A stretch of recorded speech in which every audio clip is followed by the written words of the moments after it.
kitab pedoman pengobatan Nabi, kemudian ada integrasi kedokteran Islam dan kedokteran modern, studi pengaruh bekam terhadap hemoglobin, dan yang terakhir ada bekam tinjauan hadis dan medis.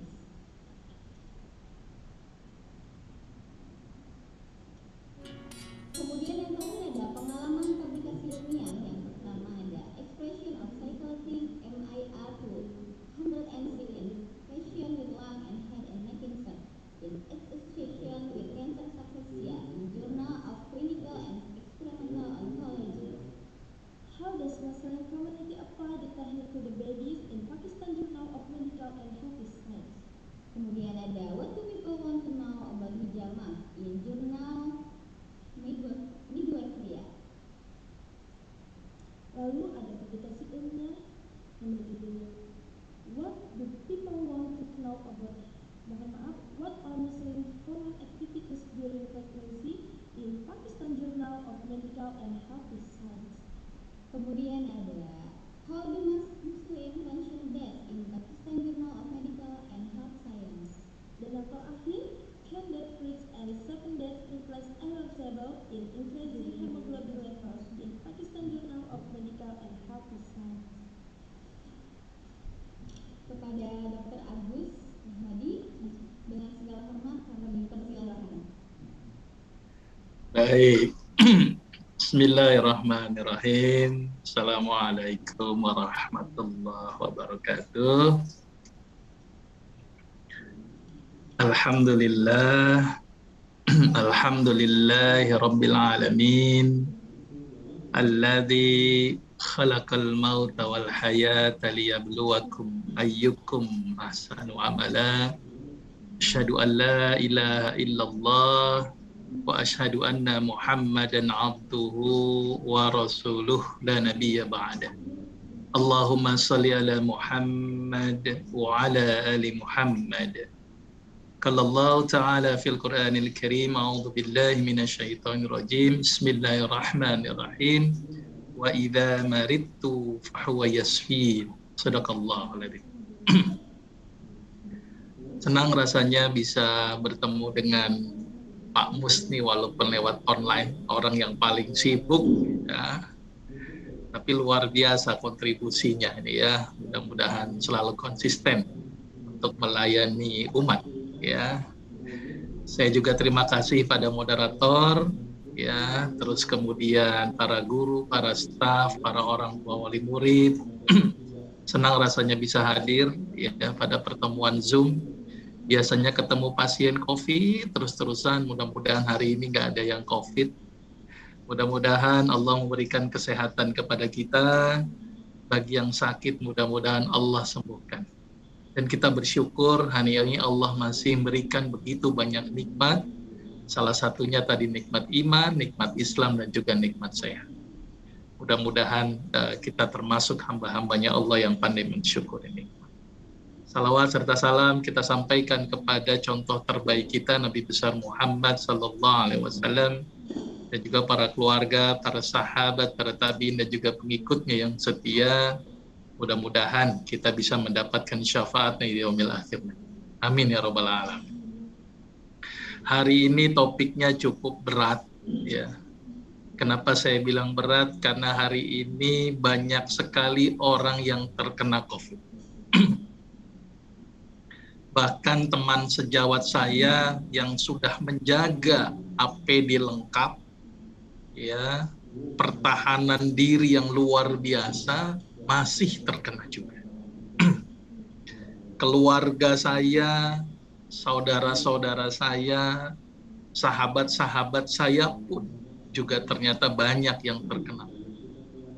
COVID kali ini begitu luar biasanya. Boleh jadi ini termasuk varian Delta.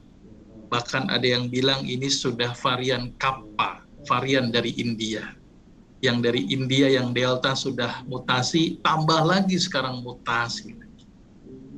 Ditambah lagi sekarang rumah sakit begitu penuhnya.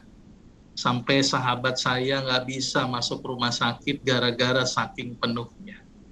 Jangankan rumah sakit, obat-obatan aja sulit untuk didapat. Jangankan obat-obat COVID, obat paracetamol aja susahnya minta ampun sekarang. Jadi ini menggelitik hati saya dan menjadi prihatin. Ya ternyata COVID kali ini begitu luar biasa. Mudah-mudahan dengan sedikit ya sharing saya ini, mudah-mudahan bisa menambah pengetahuan buat Bapak dan Ibu sekalian, termasuk diri saya sendiri, dan mudah-mudahan ini juga bisa menjadi sedikit solusi ya untuk mengatasi COVID kali ini.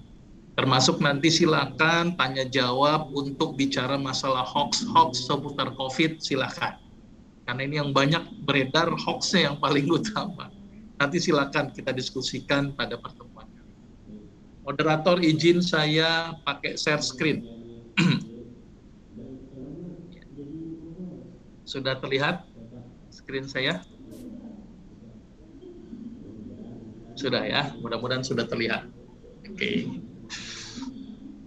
Baik, langsung saja supaya ini waktunya biar efektif ya. Jadi bagaimana sih tips menjaga kesehatan keluarga di masa pandemi ya. Tapi sebelumnya coba saya terangkan sedikit dulu, mudah-mudahan ini bisa dipahami terlebih dahulu. Ya, apa itu COVID? COVID itu singkatannya adalah Coronavirus Disease. 19 itu artinya ditemukan pertama kali tahun 2019.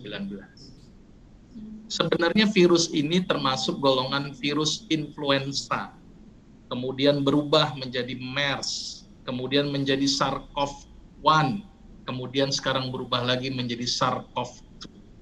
Kenapa bisa berubah? Wallahu a'lam. Ada yang bilang memang secara alami berubah, ada yang bilang karena dirubah-rubah, wallahu a'lam. Yang pasti virusnya ini ada. Ya, virus ini sebenarnya benda hidup dan juga benda mati. Di luar seperti benda mati, di dalam tubuh menjadi benda hidup. Karena virus ini merupakan satu rantai RNA saja. Apa itu RNA? Kalau ingat pelajaran kita waktu SD atau SMP atau SMA, ada namanya sel. Di dalam sel ada DNA atau inti sel yang isinya DNA. Nah, DNA itu menghasilkan yang namanya RNA. Nah, ternyata COVID ini hanya seuntai RNA saja. Kemudian di lingkup kapsul sebagai pelindung yang terdiri dari lemak. Maka itu virus ini gampang sekali mati dengan sabun. Gampang sekali mati dengan sesuatu yang panas. Gampang sekali mati dengan alkohol karena selaputnya terdiri dari lemak. Ibarat kita nyuci piring yang lemaknya banyak-banyak, gitu kan, dikasih sabun deterjen larut gitu lemak. Jadi sebenarnya mudah membunuh virus ini. Cuman yang sulit kalau sudah masuk ke paru-paru, nempel ke daerah alveoli atau daerah tempat pertukaran oksigen dan CO2. Nah, disinilah dia masuk ke dalam sel. Kalau sudah masuk ke dalam sel, pakai sabun nggak bisa. Nanti jangan-jangan kata Dr. Agus tuh bagus bisa pakai sabun. Iya, ketika masih di luar. Tetapi kalau sudah masuk ke alveoli, masuk ke dalam sel, pakai minum air sabun, kebangetan. Ya, ini nggak bisa sudah, karena sudah masuk ke dalam sel. Kan sekarang banyak tuh beredar tuh, hirup air sabun. Nah, nanti malah keracunan sabun gitu ya. Ini hoax yang harus saya luruskan, karena virus kalau sudah masuk ke dalam sel, sudah nggak bisa. Karena selnya itu nggak bisa mati dengan air. Ya, ini yang harus diperhatikan. Ya, itu masalah COVID. Dan COVID saat ini begitu mudahnya mutasi. Apa itu mutasi? Berubah. Recording in progress. Berubah bentuk, struktur RNA-nya berubah. Misalnya kodenya adenin, guanin, sitosin, timin, misalnya AAGCT, berubah lagi AA apa lagi. Ya, kenapa bisa berubah? Tergantung kondisi lingkungannya yang menyebabkan dia berubah. Gejalanya apa yang paling mudah kita kenali? Hampir sama dengan gejala flu, hampir sama. Cuman bedanya ada anosmia. Apa itu anosmia? Nggak bisa mencium. Ya, nggak bisa mencium, ini kok minyak wangi, ini kok bau apa, nggak bisa. Ya, orang kentut di sebelahnya aja nggak bisa nyium dia. Beruntung banget ini ya sebenarnya ya. Jadi aman gitu ya. Bau badan aja juga nggak bisa nyium gitu ya. Nah itu kondisi anosmia. Dan kadang-kadang disertai dengan tidak nyaman di tenggorok, nyeri tenggorok, bahkan makan pun tidak berasa. Ya, makan berasa asin terus-terusan. Ya, kenapa? Karena tadi beberapa reseptornya itu bermasalah. Ya, hidungnya juga bermasalah, tenggorokannya juga bermasalah, terjadi panas. Dan yang paling bahayanya adalah kalau sudah menimbulkan efek sesak. Nah, ini yang harus kita lihat. Maka itu kita harus punya alat murah, kok alatnya nggak terlalu mahal, namanya saturasi oksigen, untuk melihat berapa sih kadar oksigen yang masuk ke dalam jaringan. Kalau sudah di bawah 95, maka itu perlu waspada. Di bawah 90, cepat-cepat ke rumah sakit. Itu pun kalau ada rumah sakit. Ya, sekarang susahnya minta ampun di rumah sakit. Jadi barang langka, ya. Dan sebagian masyarakat pun juga takut ke rumah sakit. Tapi kalau sudah sakit, mau ke rumah sakit, penuh juga. Nah, ini kendala yang kita hadapi saat ini. Ya. Terus kemudian kadang-kadang ada gejala yang ringan-ringan saja. Seperti hanya letih, lesu, demamnya sedikit. Ada yang begitu. Ada yang tanpa gejala yang kita sebut dengan OTG, orang tanpa gejala. Nah, ini gambaran sedikit, saya yakin Bapak dan Ibu sekalian sudah paham lah tentang virus corona ini, tapi nanti kita akan bahas seputar hoax-hoaxnya nih yang berhubungan dengan masalah virus corona ini. Ya. Oke, saya lanjutin lagi. Nah, ini yang harus diwaspadai. Gimana sih cara nularnya? Ini yang harus dipahami. Sekali lagi, virus ini kalau di luar kena matahari mati. Maka itu kalau ada satu misalnya terpaksa kita bikin pertemuan misalnya, maka yang paling bagus itu pertemuannya di luar rumah. Tapi dengan protokol kesehatan yang cukup. Karena bagaimanapun kalau di luar rumah tapi nempel-nempel sama juga bohong. Di luar rumah ada jarak. Nah, ini masih mendingan dibandingkan dengan pertemuan di dalam ruangan ber-AC. Nah, ini yang jadi masalah. Penularannya begitu progresif. Ya, maka itu kuli-kuli bangunan tuh aman-aman tuh saat ini ya, walaupun nanti kita nggak tahu karena dia kena matahari, udaranya di luar. Nah, itu yang paling aman sebenarnya. Ya, karena si virus ini gampang sekali mati dengan udara panas. Udara yang kering saja dia begitu mati dan mudah mati. Ya, nah penularan ini yang harus waspadai, dia melalui droplet. Apa itu droplet nih? Muncrat. Riak nih. Maka ini kalau muncrat, ngomong muncrat, nah ini jadi masalah. Nah, batasannya berdasarkan penelitian 1 meter, 1,5 meter, idealnya 2 meter. Kecuali ngomongnya pakai teriak-teriak. Nah, itu mungkin bisa banyak tuh, bisa 5 meter kali ya. Maka itu pentingnya jaga jarak. Terus kemudian muncratnya ini nempel di misalnya kursi, nempel di meja, nempel di benda. Nah, ketika nempel-nempel itu ada riaknya, masih ada percikan-percikan airnya, dia bisa bertahan lama. Apalagi di suhu lembab. Kemudian ditempel, dipegang sama orang, misalnya kursinya, misalnya mejanya, maka virusnya nempel di tangan. Kemudian dia misalnya megang-megang hidung, biar mancung misalnya hidungnya ya, udah masuk tuh ke dalam pernapasan. Nah, ini yang menjadi berbahaya. Maka itu pentingnya cuci tangan. Apapun kalau mulai megang ke muka, cuci tangan dulu.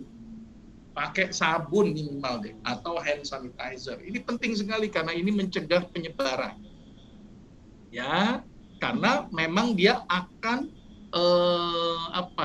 menyebar lewat cairan yang ada di mulut, namanya droplet. Ya, makanya penting cuci tangan, jaga jarak, dan pakai masker. masker. Nah, ini penting ini. Maskernya mohon maaf, cari masker yang standar.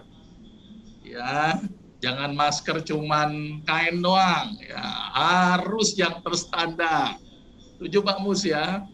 Karena kalau kain masih bisa masuk itu virus. Setuju.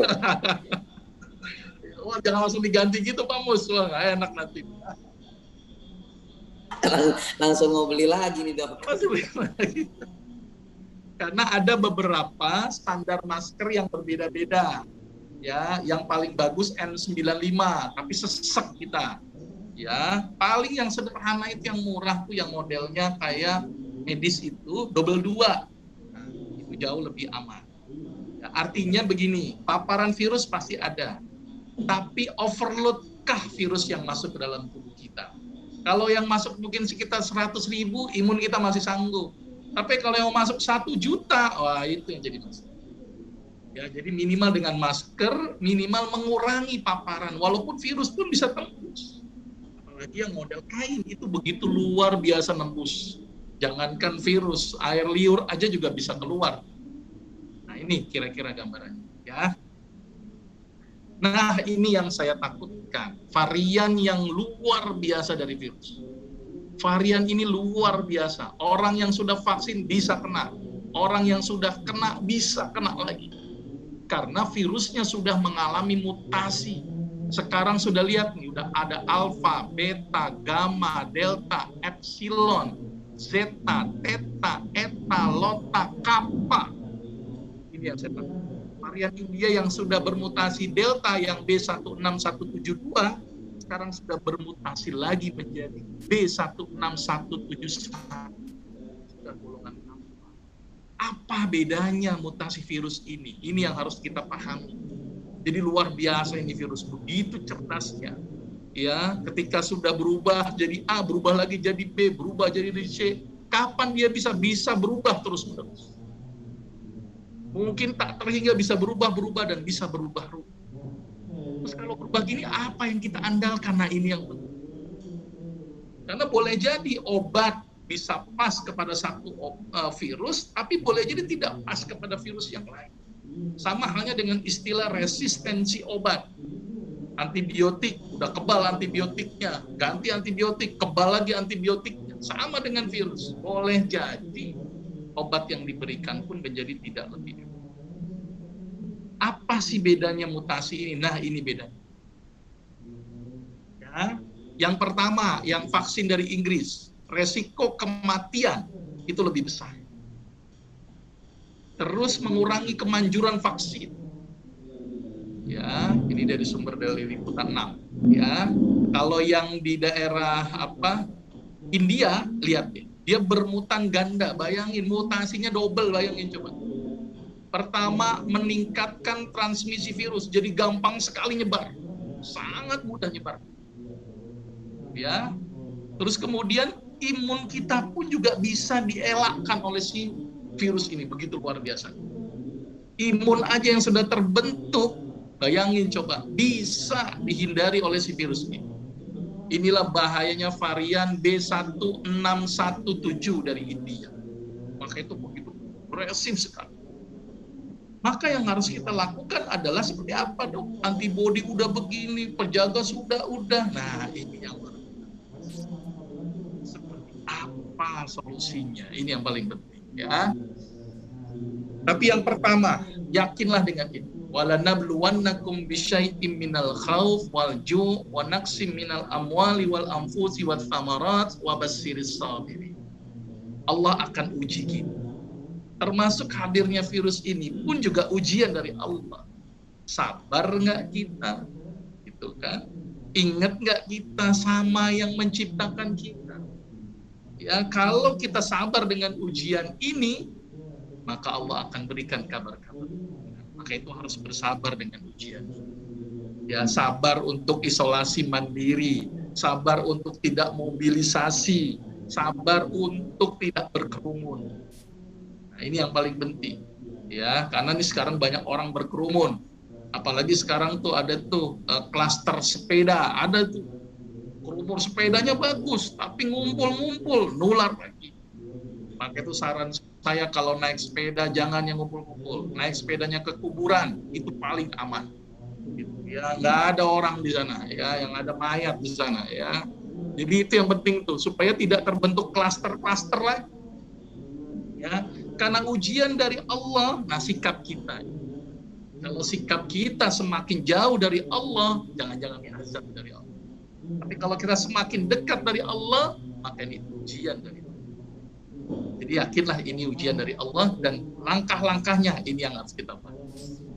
Gimana solusinya? Tapi saya akan bicara secara Islami dan alaminya dulu. Ya, ini cara yang paling mudah. Yang pertama, wa idza maridtu fahuwa yashfi. Dan jika aku sakit, maka Allah yang menyembuhkan. Maka langkah konkret yang pertama, kalau imun kita mau bagus, kesehatan kita terjaga, virus nggak kena kita, minta kepada yang buat kita, yang membuat makhluk. Siapa? Allah. Logikanya gimana dong? Emang bisa Allah menyembuhkan? Ini logiknya, ini logik. Misalnya tangan kita ada yang luka, korek. Dokter akan ngasih obat antibiotik, anti radang. Tujuannya biar kuman nggak ada, radang nggak ada. Tapi timbul pertanyaan, siapa yang merapatkan luka jadi nutup? Oh, selnya membelah. Oke, siapa yang menyuruh sel membelah? 1 jadi 2, 2 jadi 4. Emang gerak sendiri dia?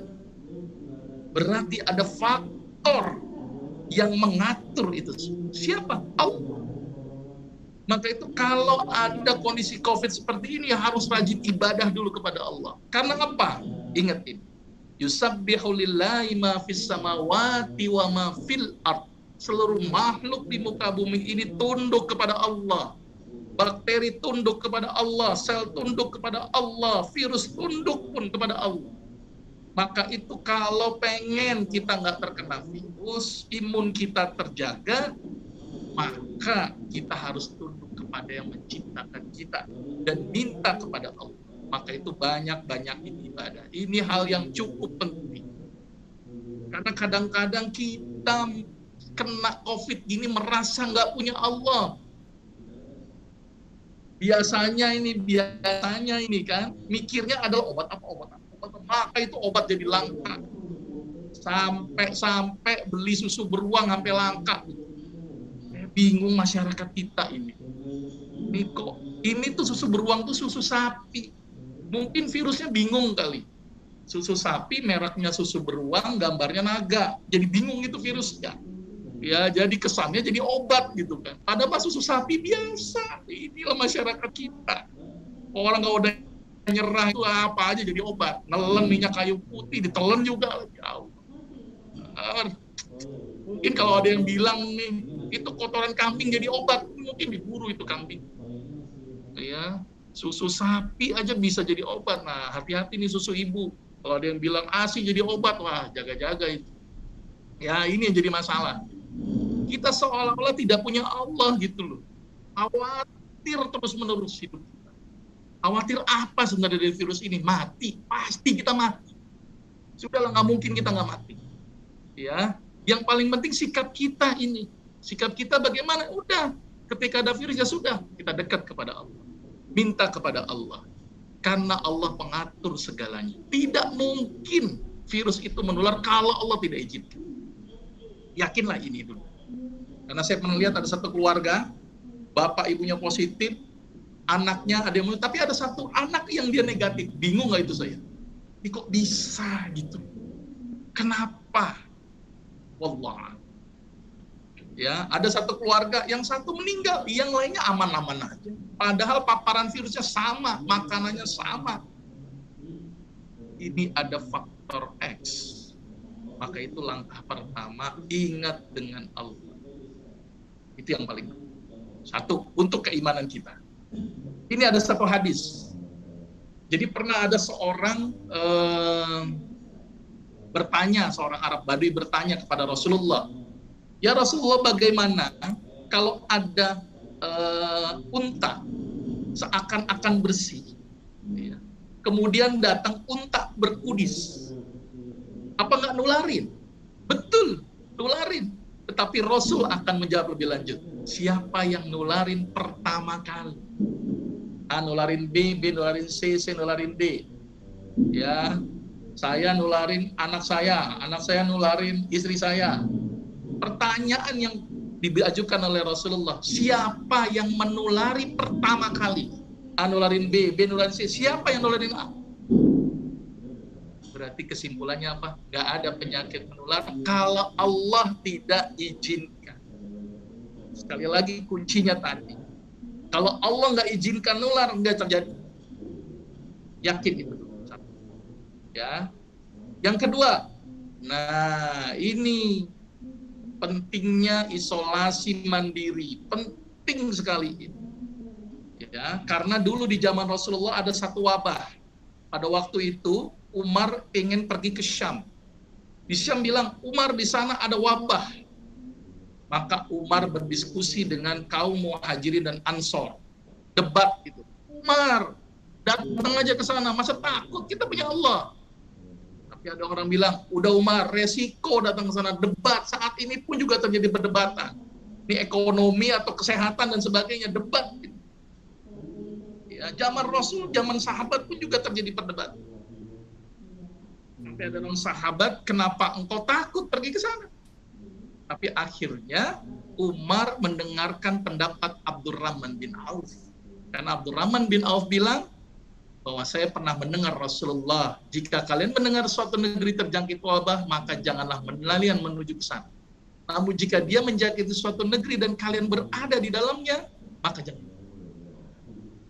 Artinya isolasi mandiri. Isolasi mandiri. Supaya tidak makin menyebar. Akhirnya Umar mengikuti pendapat Abdurrahman bin Auf. Sampai ada seorang sahabat bilang, kenapa engkau lari dari takdir, wahai Umar? Maka Umar menjawab, saya bukan lari dari takdir, tetapi saya pindah dari satu takdir ke takdir yang lain. Sebagaimana saya punya pengembalaan domba, ketika saya memilih ada yang tandus dan ada yang subur, maka saya memilih yang subur. Akhirnya Umar tidak jadi pergi. Jadi untuk mencegah penyebaran. Maka itu konsep-konsep sekarang ini, konsep isolasi mandiri, jangan banyak menyebar. Nah, itu konsepnya adalah sebenarnya sudah ada pada zaman sahabat. Dan ini hadis ini sahih. Jadi konsep itu sudah ada di dalam Islam. Terus kemudian jangan mencampur yang sakit sama yang sehat. Benar itu. Itu pun juga dijelaskan oleh Rasulullah. Jadi kalau ada yang kena COVID bisa. Kalau enggak nular. Jadi konsep ini sebenarnya sudah ada di dalam ajaran agama kita sebenarnya. Karena kalau dia nempel, ya terjadi penularan. Ini logik berpikir, ya.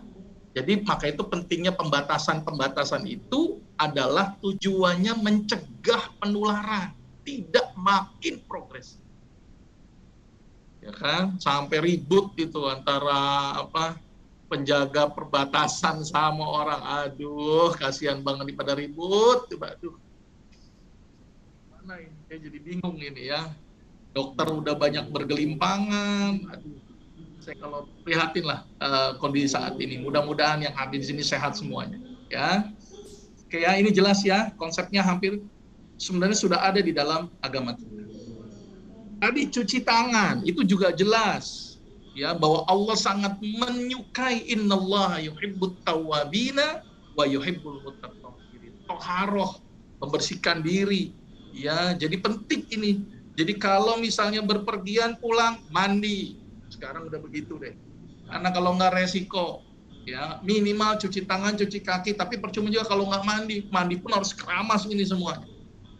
Maka itu pengeluaran makin banyak. Ya biasa sampo 1, 2 jadi 4, 5, nggak apa-apa. Paling rontok rambutnya gitu kan ya, karena kebanyakan sampo ya.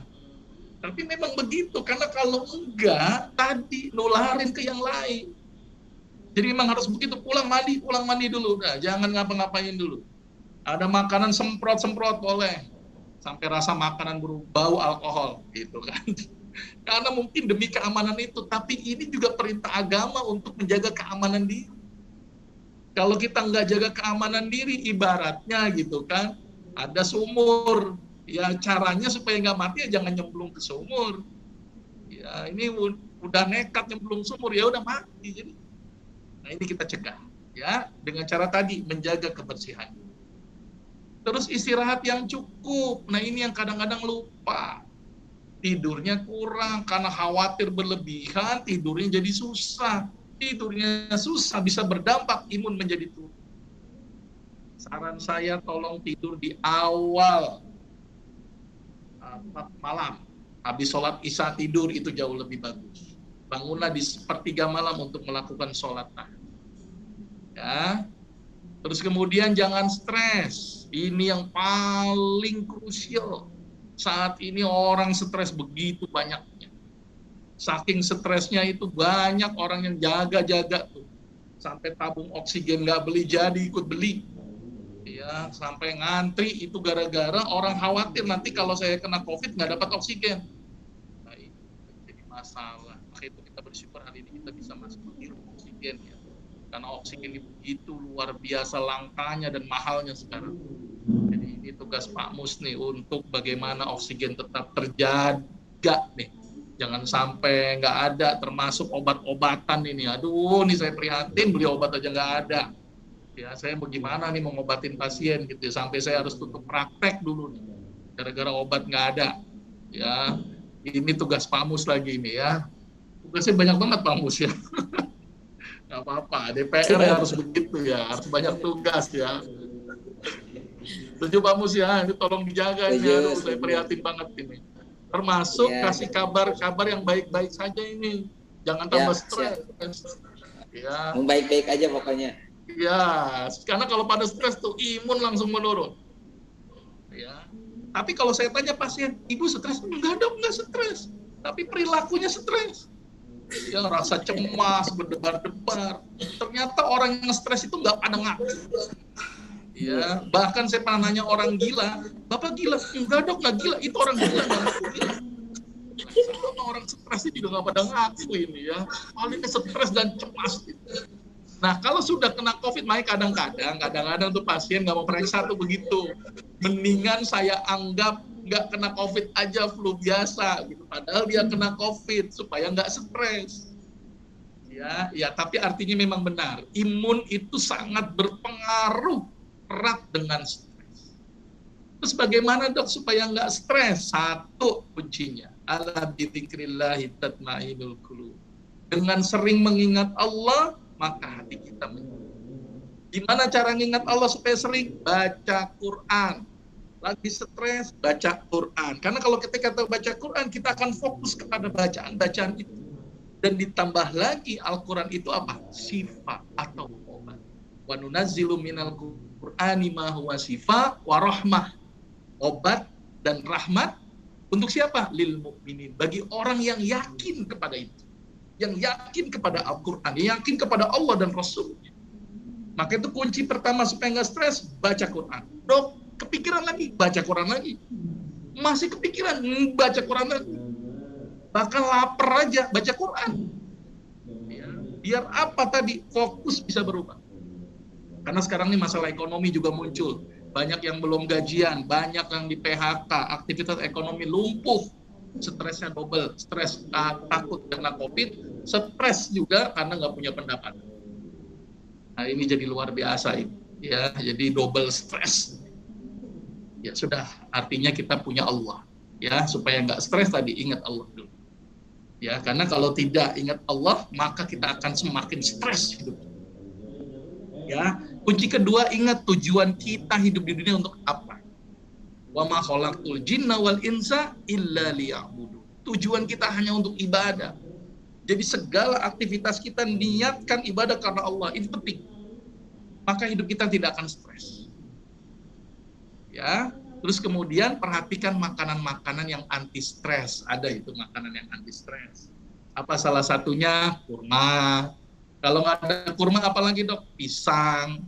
Selain pisang apa lagi? Alpukat, coklat. Itu beberapa makanan yang bikin mood kita menjadi bagus. Kalau mau dikombinasi dengan makan. Tapi intinya adalah ala bidzikrillahi tatma'innul qulub. Itu yang paling utama. Jangan stres. Dah, ada COVID ya udahlah, kena COVID, alhamdulillah, udahlah, keren kan, jadi nggak perlu vaksin kali ya, karena sudah terbentuk antibodi gitu kan. Tapi kalau sudah 6 bulan ya harus vaksin lagi, karena kalau tidak antibodinya sudah turun.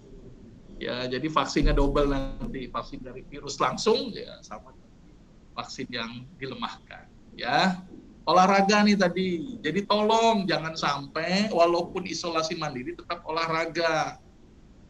Olahraganya itu kelas olahraga nih Pak Musti ya. Olahraganya udahlah di pekarangan rumah boleh. Ya, tapi saya minta kalau bisa yang kena matahari. Penting. Karena ada hubungannya antara vitamin D dengan imun. Maka itu tolong banyakin berjemur. Tolong saya ingetin lagi ya, berjemur ini sangat-sangat penting. Bagi ibu-ibu yang namanya berjemur itu bukan pakai jilbab. Kalau pakai jilbab berjemur itu namanya berjemur bukan jemur tapi jemur baju. Ya, yang namanya berjemur itu nggak pakai jilbab sebenarnya. Paling pakai BH macam dalam aja, itu jemur yang paling tepat. Tapi jangan di luar rumah, orang gila nanti. Ya, jadi harus tempat yang pas untuk berjemur ibu-ibu. Ya, biar kena itu matahari. Jadi harus kontak dengan kulit. Yang paling. Ya. Oke, ini yang tadi saya bilang, baca Quran. Ada penelitiannya loh, ada penelitiannya. Penelitiannya itu sel kanker dibiarkan dalam satu media, dibacakan Quran, sel kankernya tidak berkembang. Ya, penelitian saya, S3 saya hubungannya dengan juga Quran. Tapi saya coba pada perkembangan bakteri. Ternyata seluruh makhluk di muka bumi ini bertasbih loh tadi. Ngomong tasbih. Cuman kita nggak tahu tasbihnya mereka seperti apa. Kalau kita gampang, subhanallah, walhamdulillah, wala ilaha illallah, wallahu akbar. Kalau mereka dalam bentuk gelombang-gelombang, maka itu ditemukannya gelombang pada tumbuhan-tumbuhan, dia memiliki gelombang-gelombang tertentu. Bakteri, virus pun juga punya gelombang-gelombang tertentu. Maka itu di Korea dikembangkan terapi gelombang untuk influenza. Di Korea itu, saya kemarin bekerja sama dengan pihak Korea untuk mengembangkan bagaimana untuk virus COVID dengan menggunakan gelombang, karena mereka punya komunikasi juga. Nah, yang paling mudah, gelombang yang paling mudah apa? Quran, karena ini adalah gelombang yang dihasilkan oleh kalamullah, yang kalamullah ini menciptakan mereka, maka mereka akan tunduk dengan bacaan. Maka itu sangat penting sekali untuk membaca Quran di masa pandemi seperti ini. Sangat-sangat penting sekali. Karena memang penelitian menunjukkan bahwa Quran ini juga memiliki efek terhadap makhluk. Ya kalau dibacain Quran kan enak tuh, coba deh. Sakit gigi aja baca Quran enak. Coba sakit gigi, nyetelnya musik metal, nggak enak. Ya, lagi pernikahan, lagi orang meninggal, Al-Quran tepat. Masa-masa bahagia, tepat Al-Quran. Masa-masa susah, tepat Al-Quran. Coba kalau misalnya lagi pernikahan, disetel musik mengheningkan cipta, nggak enak juga. Ya, lagi bersedih, musiknya maju tak gentar, nggak enak juga. Maka Al-Quran ini adalah bahasa yang universal untuk semua kondisi dan keadaan. Sehat baca Quran, sakit baca Quran. Mudah-mudahan kita dimudahkan oleh Allah untuk rajin membaca Quran. Lebih bagus lagi mentadaburi Quran, mengamalkan Quran. Ya, puasa meningkatkan imun. Sholat tahajud ini penting. Ya, karena ada penelitian bahwa orang yang tahajud imunnya bagus. Karena kenapa? Tahajud mampu mereduksi kortisol. Kortisol adalah zat yang menghambat respon imun. Kortisolnya rendah, maka respon imun menjadi bagus. Rajinlah. Nah, ini yang penting. Perintah Allah apa? Ya ayuhan nas, kulu mimma fil ardi halalan thayyiban. Nah, di masa pandemi ini jangan makan makanan yang memperberat imun. Apa yang memperberat imun? 5P. Saya ingetin lagi. Penyedap, pengawet, perasa, pewarna, pemanis sintetik. Tolong reduksi itu semua di masa pandemi ini. Terus makannya apa? Makanan yang halal dan baik. Sekali lagi nih, halal dan baik. Ada yang halal tetapi tidak baik, ada. Contohnya apa? Halal tidak baik. Rumput itu halal tetapi tidak baik. Yang baik untuk kambing. Jelas ya? Ada juga yang baik tetapi tidak halal, ada. Yaitu apa? Misalnya daging yang disembelih tanpa menyebut nama Allah. Baik tetapi tidak halal. konsep ini harus berbarengan. Ya, halal, baik.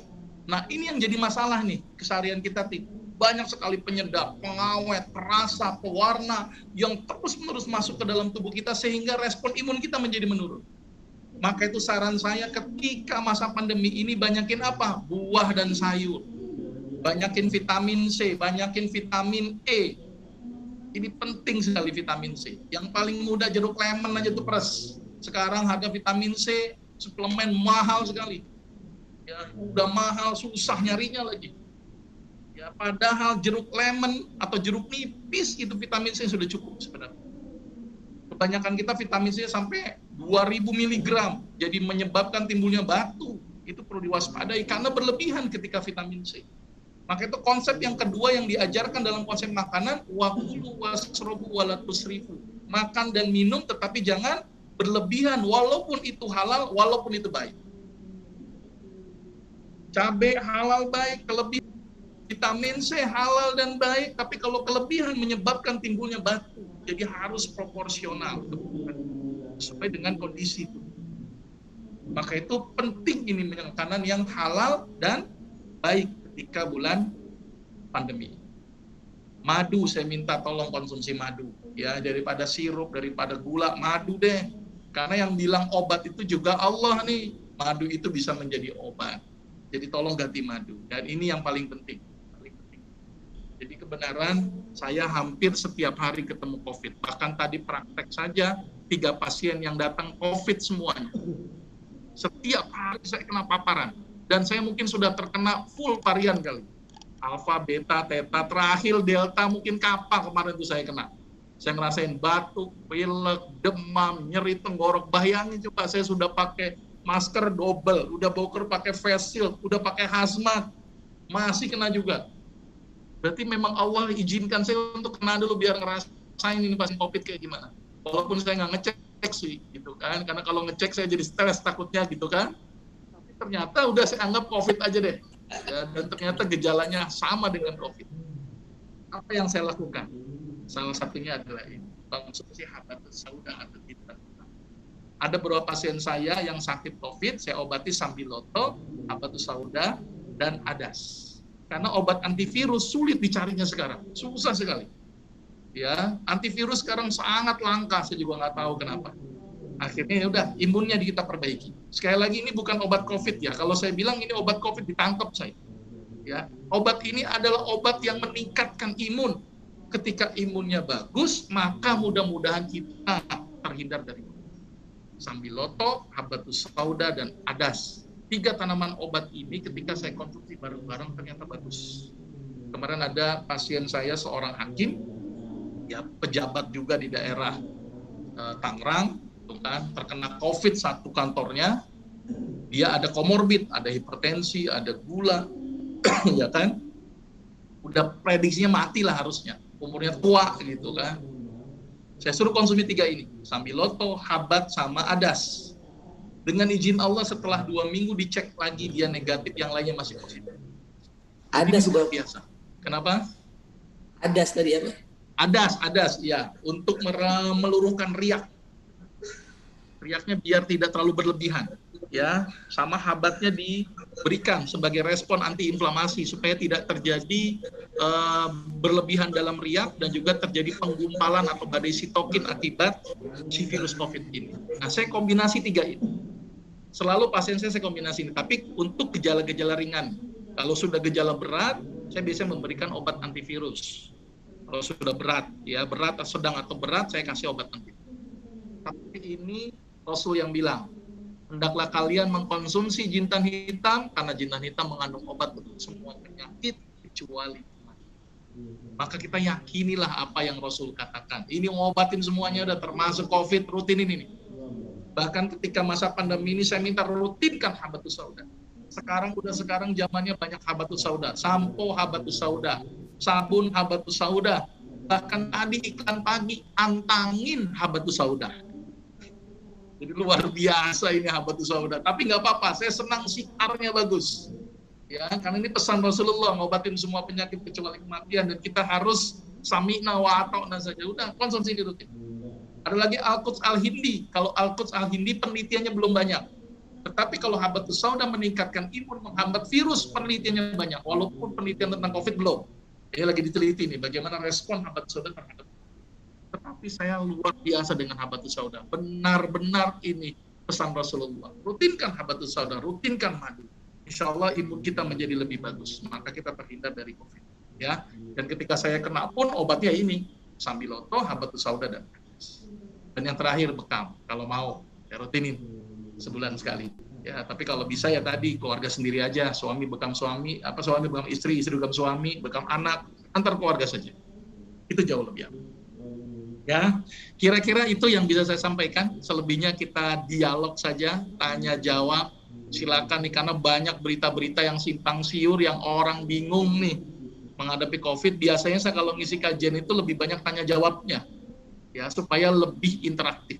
Ya, mudah-mudahan yang bisa saya berikan sedikit ini mudah-mudahan bisa memotivasi saya pribadi, dan mudah-mudahan juga bisa bermanfaat buat Bapak dan Ibu sekalian. Dan saya doakan mudah-mudahan tidak terkena COVID, dan bagi yang sudah terkena, sudah alhamdulillah, mudah-mudahan disehatkan oleh Allah. Saya akhiri, Assalamualaikum warahmatullahi wabarakatuh. Saya kembalikan ke moderator untuk tanya jawab, silahkan.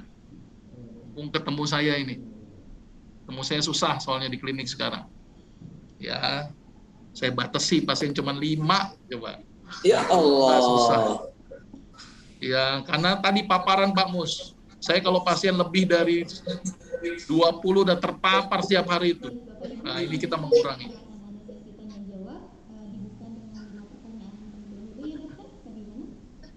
Ya, boleh, silakan. Nah, Bapak Ibu, dari 5 tanya jawab ini, yang terbaik kami pilih 2 untuk mendapatkan giveaway. Hadiah umroh. Keren hadiah umroh. Iya, giveaway-nya sangat menarik. Dan nanti akan kita sebutkan 2 orang yang akan mendapatkan giveaway, lalu kemudian bisa menghubungi nomor WA yang tertera di flyer ya. Pertanyaan yang pertama dari Eni Hajati dari Palembang. Dok, mau nanya bagaimana dengan ibu menyusui yang positif tetapi bisa menyusui? Bagaimana dengan ibu hamil yang positif, dampaknya terhadap janin? Seperti itu kira-kira dok pertanyaannya. Ingin langsung jawab Baik. atau Langsung jawab tambah menjadi saja biar ingat saya. Ya. Nggak usah, satu jawab. Jelas ya, satu jawab itu aja ya, supaya biar saya ingat. Karena kalau kebanyakan nanti lupa. Jelas suara saya, moderator? Jelas. Jelas, oke. Takutnya moderator nggak jelas nih, ya. Jadi begini, penelitian terhadap COVID terhadap ibu menyusui dan ibu hamil sekali lagi belum banyak. Apakah berdampak kepada ibu hamil? Wallahu alam, belum ada penelitiannya. Ya, belum tahu nih orang yang positif COVID anaknya nanti jadi cacat atau apa, belum tahu. Ya. Tapi untuk vaksin untuk ibu hamil itu penelitian terbaru dibolehkan. Ya. Terus bagi anak yang konsumsi ASI yang terkena COVID, apakah anaknya berisiko terkena COVID juga? Itu pun juga masih dalam penelitian. Jadi karena ini virusnya masih baru, jadi masih simpang siur. Karena penelitian itu butuh waktu, nggak bisa butuh sesaat itu juga. Jadi saya belum bisa menjawab apakah ibu yang hamil berdampak buruk kepada janin. Sampai sekarang wallahu a'lam. Karena belum didapatkan bayi yang lahir dalam kondisi yang cacat ketika masa pandemi yang kemarin tahun lalu. Ya, tapi yang saat ini wallahu a'lam, karena sekali lagi virusnya terus bermutasi. Jadi saya mohon maaf tidak bisa menjawab karena penelitiannya masih terus berlangsung dan masih berjalan.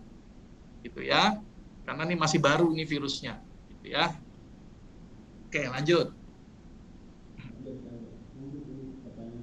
Terus obat yang untuk ibu hamil dan menyusui. domisili Kecamatan Larangan, Tangerang Selatan. Assalamualaikum dok, mohon izin bertanya. Tadi dokter bilang ikhtiar dengan masker KN95 kurang efektif. Jadi kita yang nggak bisa WFH baiknya pakai masker Anda yang bagaimana, Dok? Iya. Saya bilang tadi bukan KN95, kain, bukan KN95, kain. Masker yang bahannya dari kain. Kain apa tuh apa ya? Kain lah, ya, pakai baju gini nih, kain begitu ya. Tadi Pak Mus tuh yang itu kain juga Pak Mus ya? Kalau ini KM57. KM57 itu tempat istirahat. Kain ya, bukan KN ya. Ya. Kalau di rumah pakai itu aja masker medis itu yang triple itu sudah cukup. Dibikin 2 udah cukup, double 2. Kalau KN95 pengap biasanya.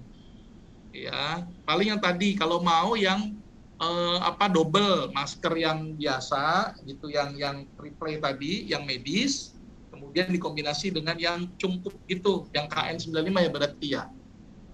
Nggak masalah. Saran saya di double aja dulu. Untuk saat ini di double. Supaya paparannya tidak terlalu banyak. Nah, terus tadi yang untuk ibu hamil dan menyusui, saran saya untuk produk herbal, saya tidak rekomendasikan karena belum ada uji. Terus apa? Obat yang paling bagus harus konsultasikan ke dokter kandungannya terlebih dahulu. Tetapi minimal vitamin C, vitamin D, dan vitamin E itu wajib diberikan pada ibu-ibu hamil dan menyusui ketika kena serangan COVID. Minimal itu. Jelas ya? Oke, lanjut. Bisa dilanjut pertanyaan ketiga ya? Ya, silakan. Pertanyaan ketiga dari Hilda Tangsel. Assalamualaikum dok. Tadi dokter sempat bahas anosmia atau bisa dibilang juga hilang indera penciuman. Di sini apakah juga bisa dibilang dengan gejala COVID ringan? Apakah berbahaya? Satu lagi tentang vaksin dok. Saya ingin minta solusi jika ragu apakah wajib divaksin atau tidak. Dengan kabarnya, katanya vaksin ini adalah virus COVID yang dilemahkan. Nah, katanya bisa juga untuk membuat rahim kering. Nah, itu enggak. Itu bagaimana dok maksudnya? Ya, baik. Ya, saya langsung jawab ya. Anosmia, tidak mencium, yaitu masih gejala ringan. Ya, masih gejala ringan. Jadi nggak usah khawatir. Yang paling sudah mulai berat itu kalau sesak, itu sudah mulai bahaya. Ya, kalau ada tanda sesak, itu mendingan harus segeralah, lebih amannya seperti itu ya. Jadi ringan Bu, benar anosmia atau batuk-batuk ringan itu masih kategori ringan. Ya. Terus masalah vaksin, istiqoroh saja mana yang terbaik lah. Minta pertolongan sama Allah. Silakan yang mau vaksin. Kalau misalnya, karena kan saat ini nih ada orang yang udah terkena virus nih. Kadang-kadang kita terkena virusnya tanpa gejala tuh. Kalau menurut hemat saya, sebelum divaksin, cek titer antibodi. Itu jauh lebih aman. Kalau antibodinya ada, ya nanti dulu vaksin. Ya, jadi kalau sekarang nih, misalnya saya udah kena, ini pasti sudah ada antibodi saya gitu kan. Dan saya boleh vaksin kalau sudah 3 bulan sampai 6 bulan ke depan. Karena titer antibodi saya masih bagus. Ya, tapi bagi yang belum terkena, silakan dilakukan vaksin. Apalagi ini sekarang program dari pemerintah dan sudah mewajibkan untuk vaksin, silakan. Tapi sekali lagi, kalau ada faktor resiko perlu dikonsulkan ke dokternya. Karena tidak semua orang bisa divaksin. Ya, tensi yang terlalu tinggi, gula yang terlalu tinggi itu beresiko divaksin. Itu ya. Nah, vaksin sekarang banyak beredar macam-macam. Masing-masing punya keunggulan dan kelemahan masing-masing. Ya, misalnya Sinovac itu aman, tidak menimbulkan demam dan macam-macam, tapi efektivitasnya cuma 75%. Sedangkan kalau yang AstraZeneca itu kadang-kadang bikin demam, bikin nggak nyaman, tetapi daya pembentukan antibodi cukup tinggi 90%. Masing-masing punya kelebihan dan kekurangan. Ya, pertama berarti kuncinya istiqoroh aja, sholat dulu aja. Kalau mau aman, cek titer antibodi terlebih dahulu. Kalau misalnya masih tinggi, maka bisa ditunda vaksinnya. Tetapi kalau memang rendah, silakan untuk divaksin. Ya. Vaksin itu benar memang kuman yang dilemahkan. Vaksin itu kuman yang dilemahkan, betul. Dimasukin ke dalam tubuh, betul, harapannya terbentuk antibodi. Maka itu ada serial vaksin. Vaksin pertama, vaksin kedua. Bahkan ada wacana sekarang ada vaksin ketiga. Maka itu ada beberapa tipikal vaksin, ada yang 2 kali vaksin, ada yang 3 kali vaksin, bahkan ada yang 1 kali vaksin, misalnya dari Robinson atau yang Pfizer, gitu ya. Maka itu Arab Saudi itu milih yang Pfizer. Apakah ini menjadi kendala kita tidak bisa pergi haji? Wallahu alam. Tapi yang pasti Pfizer itu cukup bagus di beberapa negara, ya. Terus bikin rahim kering, waduh, saya belum ada penelitiannya. Sekali lagi saya nggak bisa menjawab ini. Apakah bikin rahim kering? Perasaan saya rahim ya begitu-begitu aja, nggak ada rahim kering, nggak ada rahim basah, nggak ada rahim becek, nggak ada. Ya, ini bahasanya mungkin infertilitas, ya, atau mungkin gangguan ovulasi. Wallahu alam, itu belum ada penelitiannya, karena vaksin itu akan bisa melihat efek-efeknya setelah ada beberapa kasus. Ya. Oke, mudah-mudahan bisa menjawab. Lanjut. Baik, Ada nggak moderator lagi? ya, sama di pertanyaan selanjutnya, yaitu dari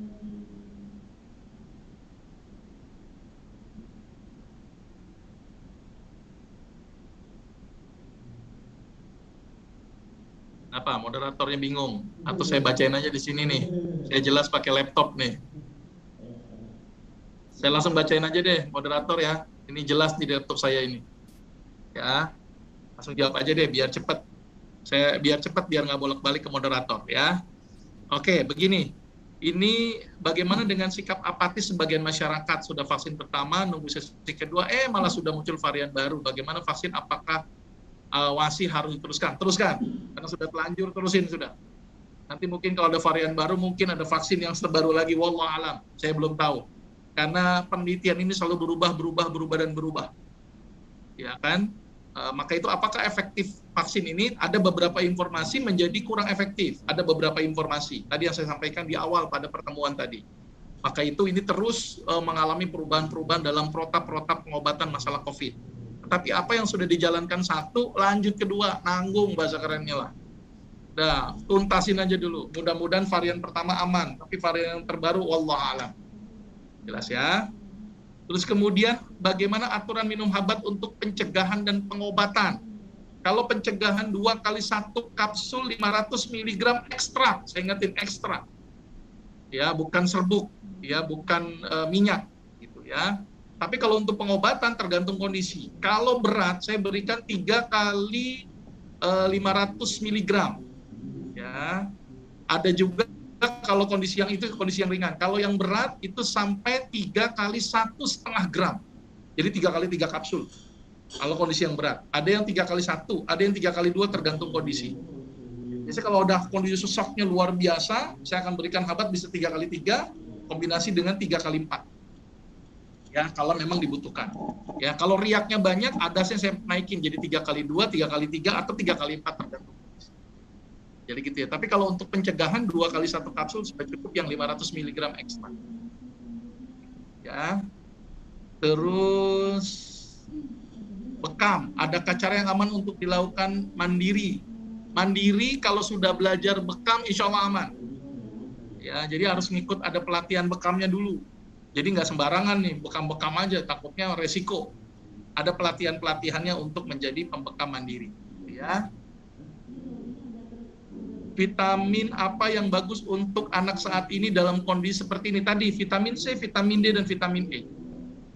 Ya, nanti ada aturan-aturannya berapa dosisnya untuk anak, berapa dosisnya untuk dewasa. Kalau bicara vitamin. Tapi kalau bicara makanan, jeruk nipis atau jeruk lemon itu sumber vitamin C. Kalau sumber vitamin D-nya itu dari ikan laut, ya. Terus kalau misalnya untuk vitamin E-nya dari gandum, ya, atau toge sama wortel ini penting, atau bahasa kerennya bakwan, toge sama wortel. Nah, itu banyakin itu, ya. Tapi banyakin toge sama wortelnya, jangan tepungnya. Ya. Bakwan itu bagus, ya. Tapi tadi kalau bisa dikukus, jangan digoreng. Kalau digoreng udah rusak biasanya. Ya, jadi namanya bakwan kukus, nggak tahu rasanya tuh Pak Gus. Ya. Terus kemudian menjaga imun tadi, saya sudah bilang tadi menjaga imun, ya. Jadi jangan stres, olahraga, tidur yang cukup, makan yang halal dan baik, gitu ya. Baca Quran, rutinkan madu, rutinkan habat. Ini sudah ada. Nanti saya kirim deh filenya deh ke panitia. Nanti silakan minta ke panitia untuk filenya. Ya.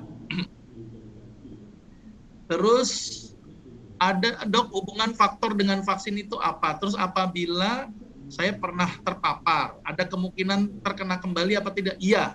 Walaupun sudah terkena papar, bisa jadi terkena kembali. Karena respon antibodi masing-masing individu berbeda-beda. Tapi umumnya 3-6 bulan masih ada respon antibodinya. Tapi itu pun kalau kena varian yang lain juga bisa jadi kena. Jangankan orang yang sudah terpapar, orang yang sudah vaksin pun masih bisa terkena. Terus berarti apa fungsi vaksin? Fungsi vaksin adalah mencegah kematian semakin progresif.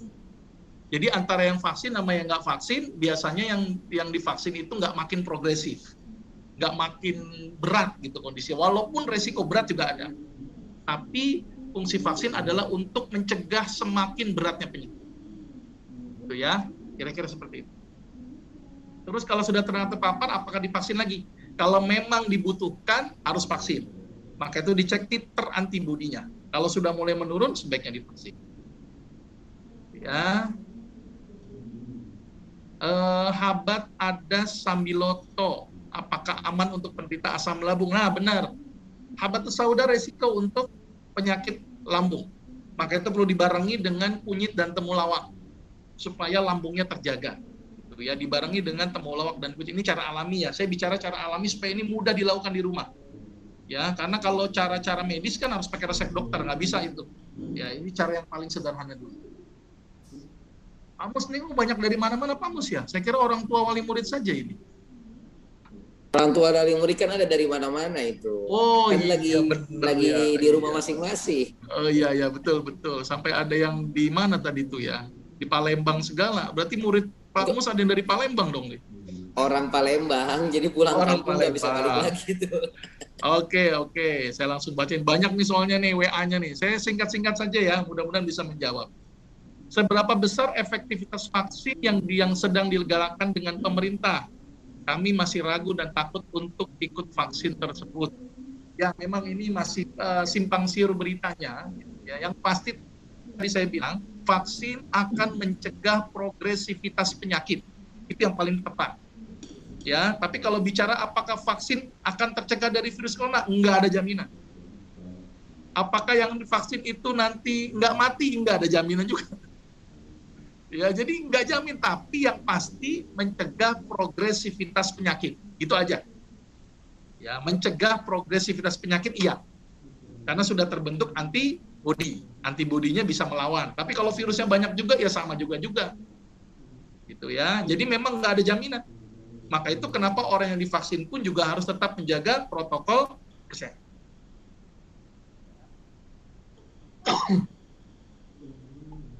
Ada yang terkena COVID sedang isoman, tapi mereka tetap aktivitas. Saya sebagai tetangga, nah emang susah ya, gimana sikapnya ya? Ya dikasih tahu lah, kalau enggak nularin orang gitu loh. Biasanya emang ketua RT aja lah suruh ngasih tahu. Biasanya kan punya peraturan tuh di wilayah tuh, ya harus benar-benar cegah. Kalau enggak nularin ke yang lain. Ya, jadi tolong memang laporin aja lah ke RT, udah gitu aja deh paling enak. Ya, atau Satgas Covid, udah gitu aja. Kalau kita yang negor nanti jadi musuhin tetangga, ya kan? Udah Satgas Covid aja, lapor aja ke situ. Ini perlu isoman, gitu kan? Ya nanti biar mereka yang bertindak. Ya. Pesan dokter untuk memakai masker yang sesuai standar tadi, saya izin meminta saran kepada dokter bagaimana solusi atau bagaimana ukuran masker standar untuk masker kain. Saya memilih masker kain karena saya pikir bisa membantu lingkungan untuk mengurangi limbah dari masker kain, karena selain musibah COVID ini kita pun sekarang juga mendapat musibah krisis iklim. Oh iya, memang dilema ini memang. Ya, kain ada bagusnya tetapi dia bisa masuk itu virus karena lubang-lubangnya besar. Ya, jadi menurut hemat saya kalau mau didobel sama kain boleh dah. Tapi masker medis tolong jalan. Ya, masker medis tolong jalan lah. Itu standar medis ya, ada masker medis. Kalau mau ya masker medis kombinasi kain boleh lah, kurangi itu boleh ya. Memang dilema sih sebenarnya sih ya, tapi yang pasti memang kain itu masih bisa tembus ya, jangankan virus, bakteri aja masih tembus gitu ya. Jadi kenapa saya tadi tidak menyarankan kain, karena bicara keamanan, bukan bicara nanti bagaimana dok efek limbah. Nah itu saya bicara hal lain deh Ya, ini saya belum ketemu solusinya, tapi yang pasti saya merekomendasikan masker medis, ya, yang standar. Terus kemudian, mengapa orang yang telah terkena COVID dalam waktu 1 tahun dapat terkena lagi? Terus bagaimana tadi saya bilang, orang yang sudah kena nggak ada jaminan nggak kena lagi. Ya mungkin dia terkena varian Alpha, dia kemarin mungkin ketemu jadi varian Delta.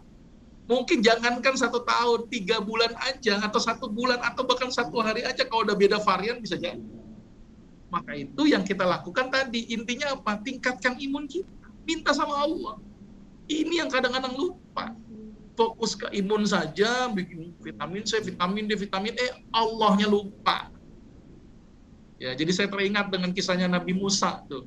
Nabi Musa pernah sakit. Adu sama Allah, ya Allah saya sakit ya Allah. Maka Allah memberi petunjuk kepada Nabi Musa, ambil tumbuhan itu. Kemudian diambil tumbuhannya oleh Musa, kemudian sembuhlah sakitnya Nabi Musa. Beberapa tahun kemudian Nabi Musa sakit lagi. Enggak dialog sama Allah itu, ngambil tumbuhan itu aja. Diminum enggak sembuh, coba lagi enggak sembuh, coba lagi enggak sembuh, bingung dia. Adu sama Allah, ya Allah, bukankah ini obat yang kau ajarkan kepadaku untuk sakitku? Tapi apa jawab Allah? Musa, dulu waktu pertama kali sakit, kamu tuh ingat aku. Baru aku beri petunjuk. Sekarang nih, kamu sakit, boro-boro ingat aku. Ikhtiar terus-terusan. Diwajar tidak kusembuhkan, karena kesembuhan milik Allah.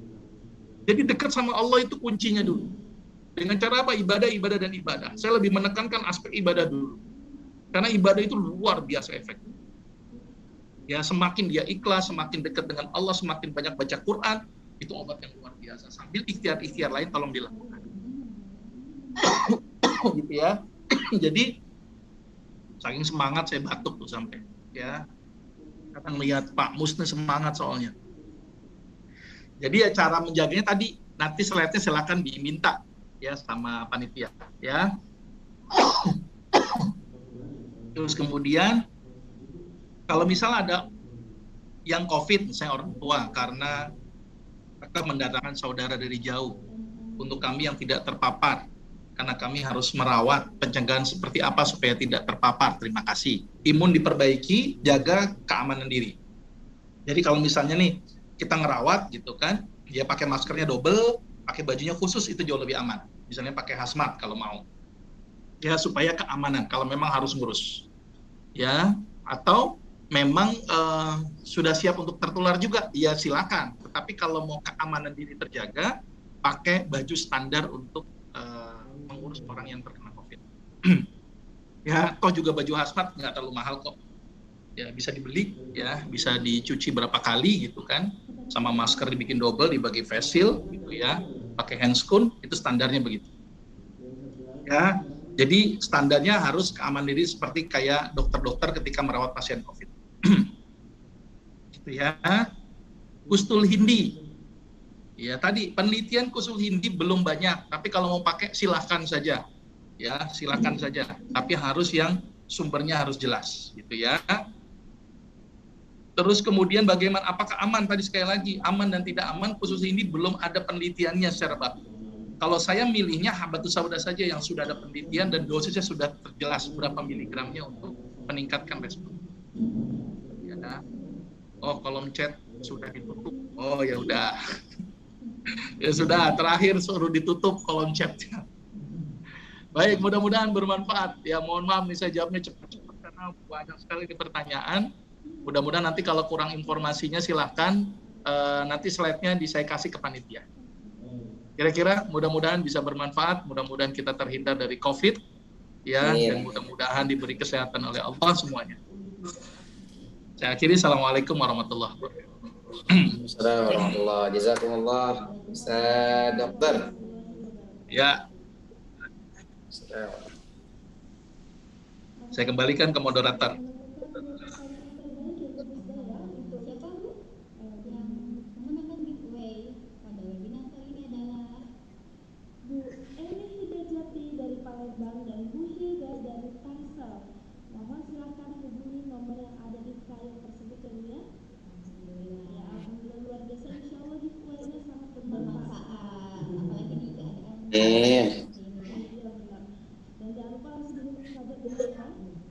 Alhamdulillah kami ucapkan terima kasih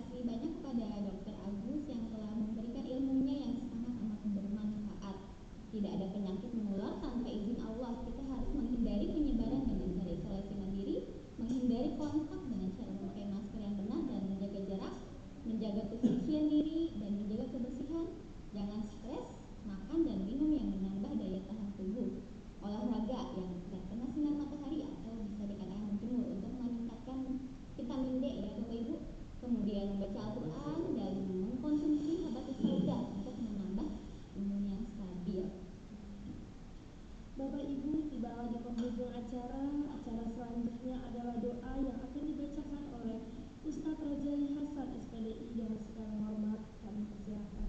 Kami selaku pengisi mohon maaf sebesar-besarnya.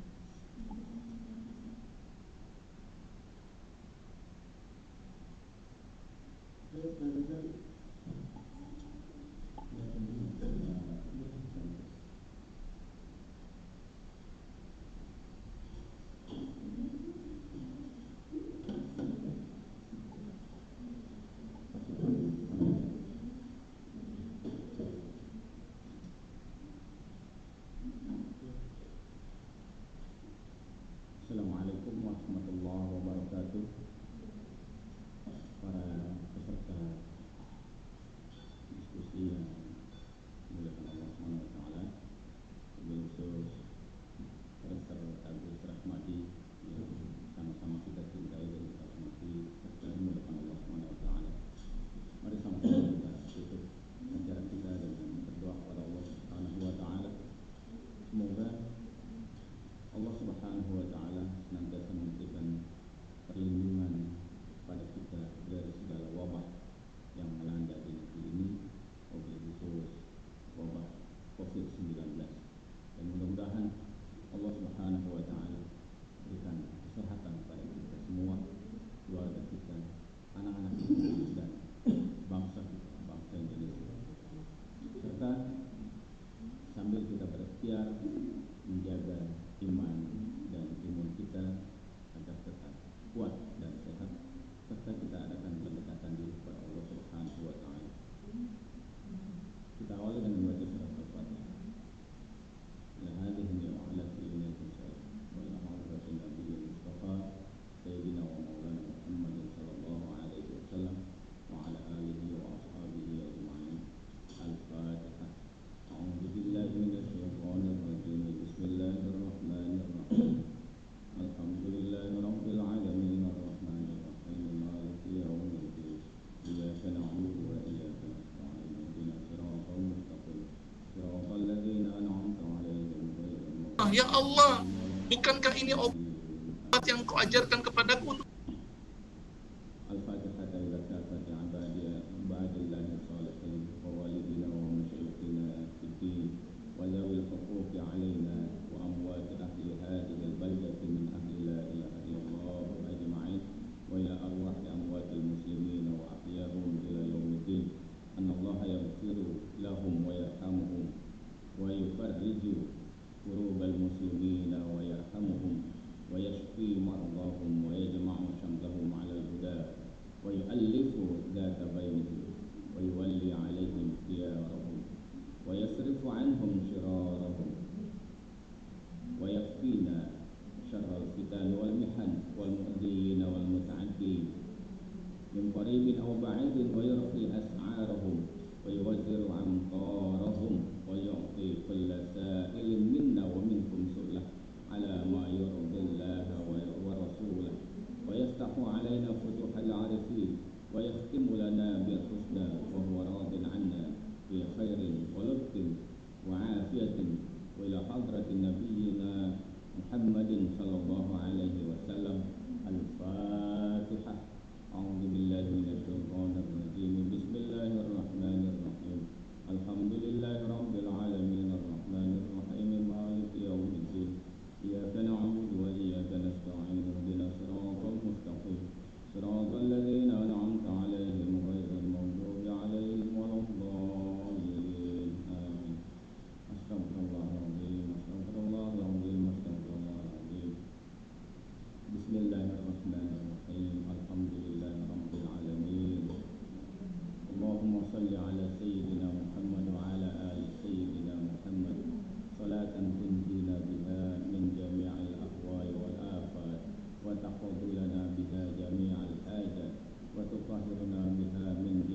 بنعمتك علي وأبوء بذنبي فاغفر لي فإنه لا يغفر الذنوب إلا أنت. اللهم صل على سيدنا محمد طب القلوب ودوائها وعافية الأبدان وشفائها ونور الأبصار وضيائها وعلى آله وصحبه وسلم تسليما كثيرا. اللهم إنا نسألك بأننا نشهد أنك أنت لا إله إلا الله، أنك أنت الله لا إله إلا أنت الأحد الصمد الذي لم يلد ولم يولد ولم يكن له كفوا أحد. بسم الله الذي لا يضر مع اسمه شيء في الأرض ولا في السماء وهو السميع العليم. بسم الله أعوذ بعزة الله وقدرته من شر ما أجد من وجعي ومرضي هذا وأحاذر. اللهم رب الناس مذهب البأس اشف فإن أنت الشافي لا شفاء إلا شفاءك شفاء لا يغادر سقما. اللهم إنا نعوذ بك من الهم والحزن ونعوذ بك من العجز والكسل ونعوذ بك من الجبن والبخل ونعوذ بك من غلبة الدين وقهر الرجال ونعوذ بك من جهد البلاء ونعوذ بك من جهد البلاء ونعوذ بك من جهد البلاء. اللهم لا سهل إلا ما جعلته سهلا وأنت تجعل الحزن إذا شئت سهلا. ربنا آتنا في الدنيا حسنة وفي الآخرة حسنة وقنا عذاب النار. وصلى الله على سيدنا محمد صلى الله عليه وسلم. سبحان ربك رب العزة عما يصفون وسلام على المرسلين والحمد لله رب العالمين. Demikian, terima kasih. Mohon maaf. Assalamualaikum warahmatullahi wabarakatuh.